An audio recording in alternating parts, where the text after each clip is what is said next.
Hey there, fellow travelers. Welcome back to our channel. Today we're taking you on a breathtaking journey through some of New Hampshire's most enchanting natural wonders in the White Mountains area.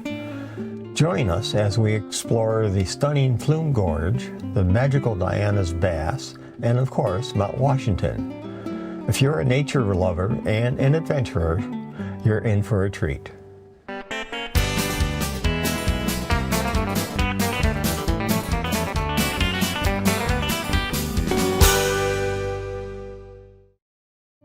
We are RVers, and we stay at Timberland Campground in Sherburne, New Hampshire.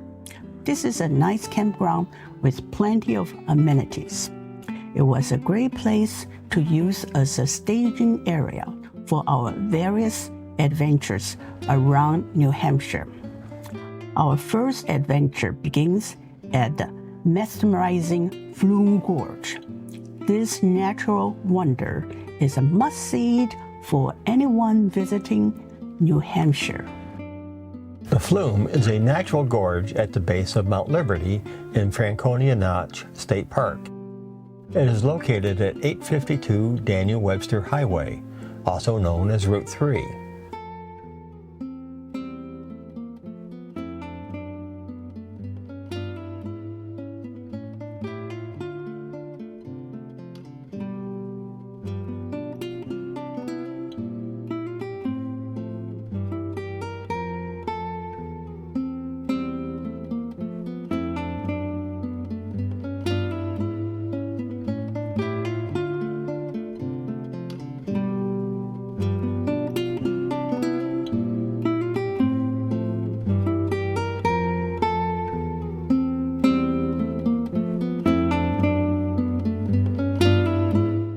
Cut by Flume Brook, the gorge features walls of Conway granite that rise to a height of 70 to 90 feet and are 12 to 20 feet apart. 93-year-old Jess Guernsey discovered the Flume in 1808 accidentally while fishing. The Flume is now a paid attraction that allows visitors to walk through it from May 10th to October 20th. Pets are not allowed. Tickets are $21 at the ticket booth, or they can be purchased online for $18. Kids 12 to 16 years old are $16. It is recommended you reserve online. After parking, you can visit the Visitor Center, which has a gift shop and a small food court. However, you must enter the trail here at the ticket booth. As usual, the earlier you go, the smaller the crowds will be. The trail is 2 miles long and is one way. There are 54 covered bridges in New Hampshire, and 2 of them are here in the park. The first is near the Visitor Center. It's called the Flume Gorge Covered Bridge. There has been much discussion about where this bridge was actually built. Some said it was built and used elsewhere and then was later moved to this spot where it was more needed than at the previous location.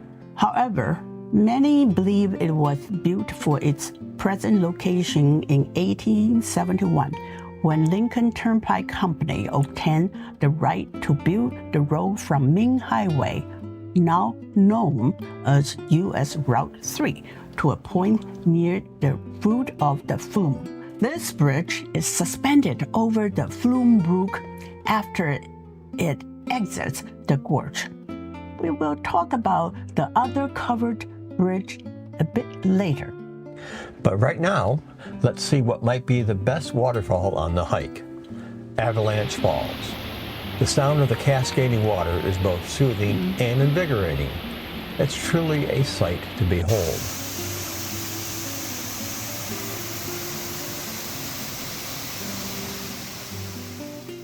Just after Avalanche Falls is the Wolf's Den. Although it looks inviting from here, it is a narrow one-way path that involves crawling on your hands and knees and squeezing in between rocks. Kids love it. However, I was only able to go in a few yards with my cameras.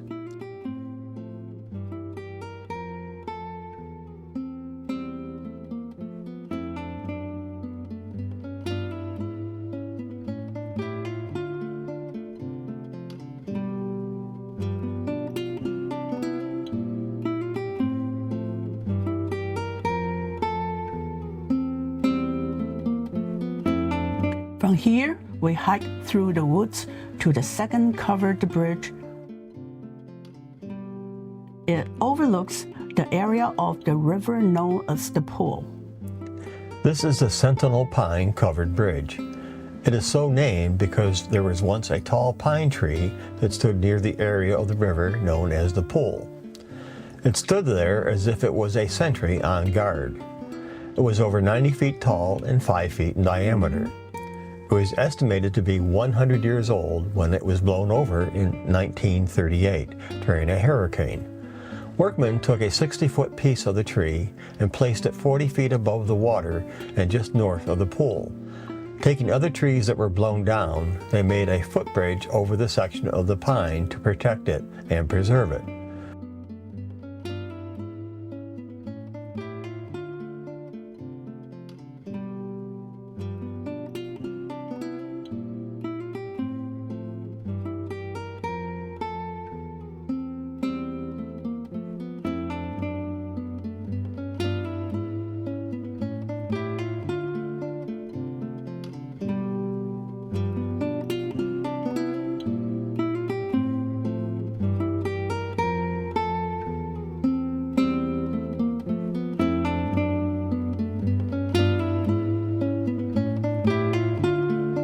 From here, we hike back to the visitor center.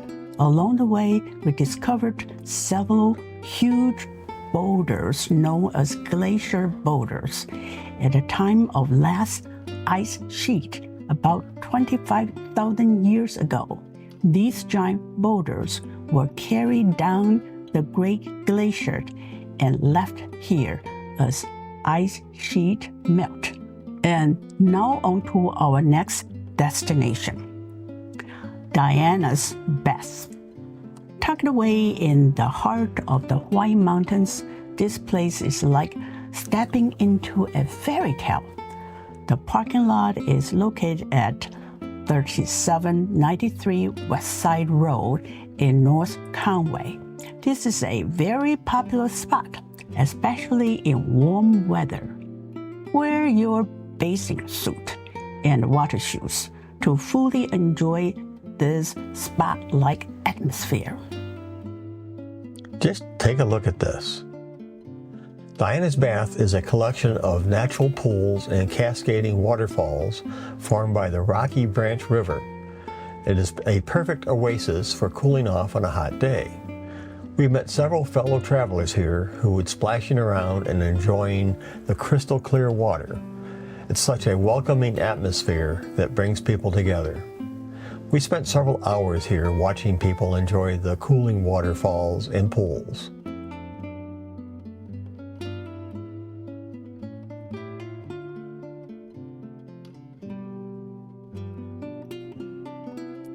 Our next destination is Mount Washington, the tallest mountain in the Northeast.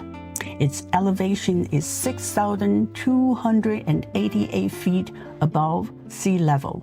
The entrance to the summit road and ticket booth is located at Gorham, New Hampshire on Route 16, about 8 miles south of the intersection of Route 2 and Route 16.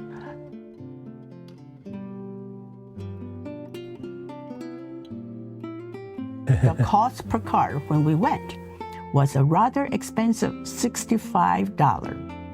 When we asked why so expensive, we were told that it was to cover the expense of road repairs due to the recent storm damage, when 25% of the road to the summit was washed out. The road to the top is only about 7.6 miles and takes about 30 minutes to travel if you do not stop to admire the views and take pictures. But on a nice day, the views are so spectacular that you will want to do just that. As you can see, the day we went, we were in the clouds, but we were still able to get a few great photos, including this one of us at the summit. There is usually a queue line waiting to take their pictures at this summit sign. There is also a cog railway that also takes you to the summit from the other side of the mountain.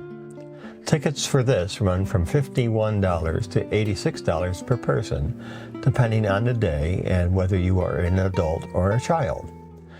You can also hike up here. The Summit Trail is part of the 2,190-mile-long Appalachian Trail.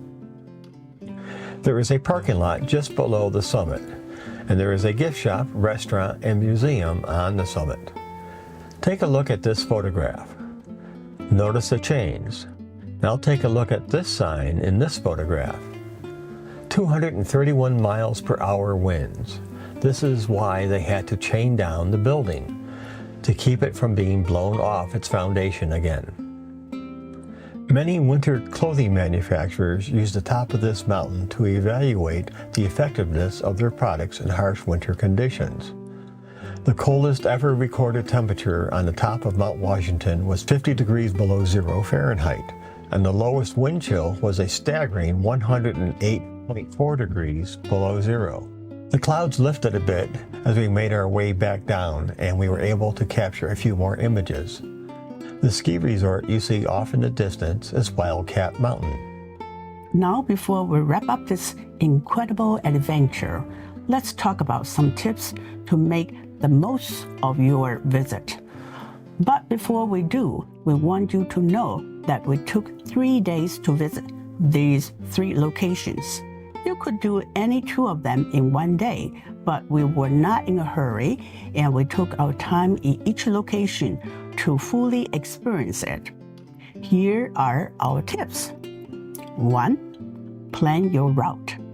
Both Flume Gorge and Diana's Bath are well marked on maps, as is Mount Washington, but it's a good idea to plan your route ahead of time. 2. Wear comfortable footwear and clothing. These destinations involve some walking, so make sure you're dressed appropriately and have comfortable shoes. When going to the top of Mount Washington, be sure to bring a warm jacket or coat, as it can be very cold and windy. 3. Stay hydrated and fueled.